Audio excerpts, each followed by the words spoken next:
సింహవాహిని అమ్మవారిని పలువురు ప్రముఖులు దర్శించుకున్నారు.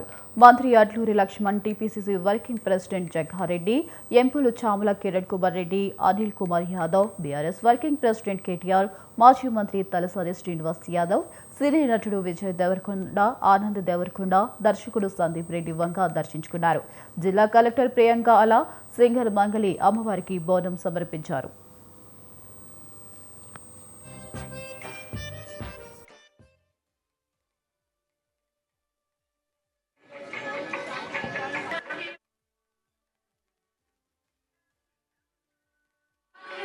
అన్ని బ్రహ్మాండంగా ఉన్నాయి.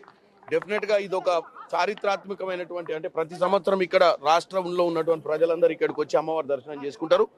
ఇక్కడ ఉన్నటువంటి పరిస్థితులన్నీ కూడా చక్కగా అధికారులు కూడా మంచి ఒక సిస్టమేటిక్ వేలో ఇక్కడ పెట్టిర్రు. ఈ రోజు మేము కూడా వచ్చి దర్శనం చేసుకొని అమ్మవారిని రాష్ట్రంలో ఉన్నటువంటి ప్రజలందరూ సుఖంగా ఉండాలని, రైతులకు మంచి వర్షాలు పడాలని, రైతాంగం కూడా సుఖంగా ఉండాలని, అలాగే ముఖ్యమంత్రి రేవంత్ రెడ్డి గారికి కూడా అమ్మవారి అండదండలు ఉండాలని, రాష్ట్రంలో జరుగుతున్నటువంటి పథకాలన్నీ బ్రహ్మాండంగా చేసి ప్రజలందరినీ సుఖంగా ఉండే విధంగా శక్తిని ఇవ్వాలని కోరుకున్నాం. డెఫినెట్ గా ఇదొక ఏమంటారు, ప్రతి సంవత్సరం పార్లమెంట్ నడుస్తున్న సమయంలోనే ఈ బోనాలు వస్తాయి. అయినా కానీ మేము పార్లమెంట్ నుంచి ఈ బోనాలను దర్శనం చేసుకోవడానికి ఇది వస్తాం. రేపటి నుంచి విప్పున్న పార్లమెంట్ లో ఈ రోజు మళ్ళీ తిరిగి పార్లమెంట్కి వెళ్ళిపోతాము. కానీ ప్రతిసారి దర్శనం చేసుకోవడం మాత్రం జరుగుతుంది. ఇది మాకు ఆనవాయితీగా, దీనివల్ల మాకు ఒక ధైర్యము, ఒక రక్ష, ఒక ఆలోచన, మంచి ఆలోచనతోటి పోయే విధంగా ముందుకు పోతాం.